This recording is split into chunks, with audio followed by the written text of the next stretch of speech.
Well, for me, it's always been safety first. I mean, I've had such great mentors in the business, and I've seen a number of people die, and that's a real wake-up call. And I've lost some of my very dearest friends, and so that, because of the experience I have, I know what it's all about. I do have death perception. I do not want to die doing what I love. That's a bunch of hooey, man.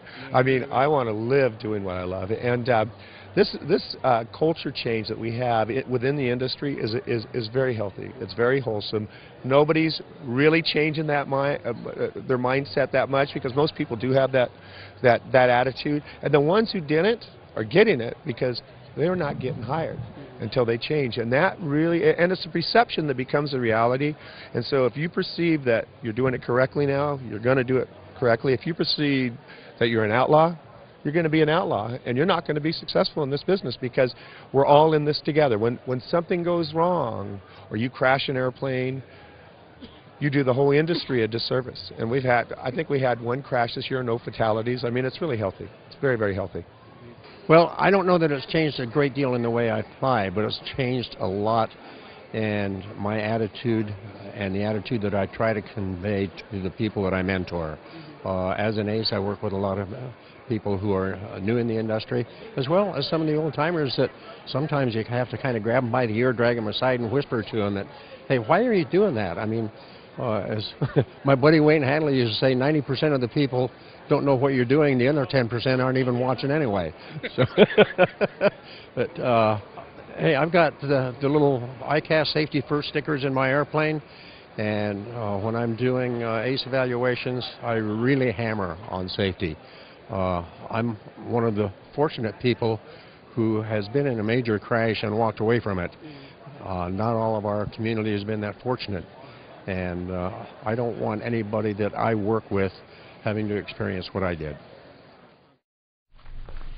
You've heard of this thing called WAAS, right? The Wide Area Augmentation System lets you fly GPS glide path approaches without relying on ground-based landing aids. No VOR, no ILS, no problem. Fact is, WAAS is so smart, it even knows what you're going to say next time you need it. And don't have it on board. Wah, I want my WAAS now! I was really crying there for a second. To me, I've always been my rule. Safety is always first. If something even looks unsafe, it's like, don't do it. Or I always got a motto, if it doesn't seem right, it isn't right. So, be thinking, do something different. There are some performers that kind of go, hey, I'm going to do this no matter what. And it's like, well, that ain't safe. And so we hear about them in the statistic a little later on. They just got too much ego out there. Well, safety is always the #1 criteria, and we've made it very important in our team from the very beginning when we even considered this airplane, that safety was the most important thing we were ever going to do, period. And that if there were ever a question whether we could operate this airplane safely, we would ground the airplane. Period. At the beginning of a show, if we don't think we can operate this airplane safely, we will stop what we're doing, and anybody on the entire team, from the mechanics to the ground crew, to spectators, to anybody, if they see something that is just not right, is not the right way to operate this airplane, that we're just going to call a halt to it. So safety is it's our #1 priority. We're not going to do anything that is not absolutely 100% the safest way to operate this airplane. The airplane doesn't have the safest reputation from years and years of flying it, but the way we're flying the airplane is not the way the military flew it. We're not flying low level, we're not flying off in ships, we're not flying at night, we're not flying in bad weather, and we're not dropping bombs, and hopefully nobody's shooting at us. One of the things I've noticed that we've been pushing with the Safety First program is a buddy system. And I'm noticing that performers are seeming to be a lot more open to talking amongst themselves and offering critique and suggestions, and that seems to be a little more prevalent than it has been in the past.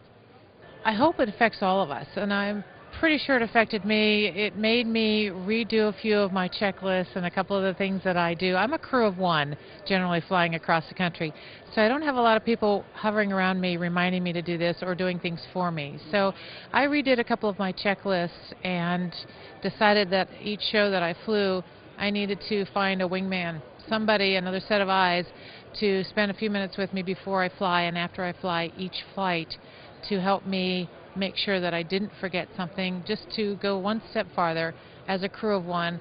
It always helps to have a second set of eyes, so somebody else can look at my checklist and look to see if I actually did all the things that I'm supposed to do. Cirrus Design's Vision SJ50 single-engine personal jet offers exceptional fuel efficiency, flexible seating for up to 7, advanced avionics, and all the Cirrus safety features you expect, including the Cirrus airframe parachute system.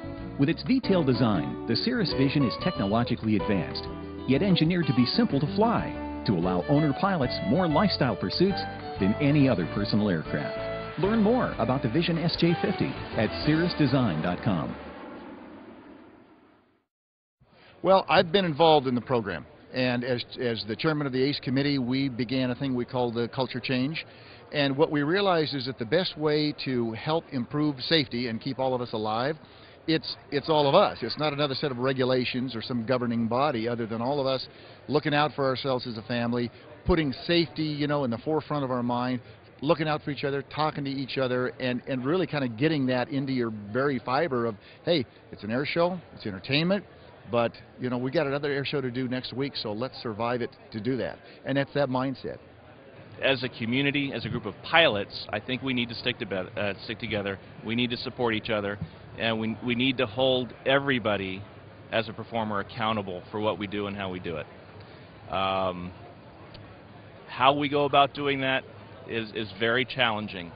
Do I distract myself at an air show emotionally and stress-wise to go talk to another performer about what I perceive as being dangerous or not, before I go fly and possibly distract myself to the point where I am now distracted with performing? Is it my job during the show to be the safety monitor? I think in general and overall, yes it is, because it's my industry as well as your industry as well as everybody else's industry that's at that show. I've been involved in a couple of those incidences this year where I felt it was absolutely imperative to speak to someone about a performance. And, you know, in both cases it worked out great. And I think it had the desired effect. Were some feelings hurt?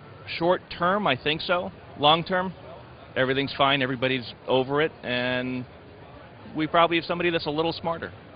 I've always considered myself a safe pilot. You know, after several years in the business, I'm still here talking to you, so I'm doing something right. I was brought up in this industry and mentored that safety is key, that you don't, well, let me put it this way. Here's the moniker I was brought up with.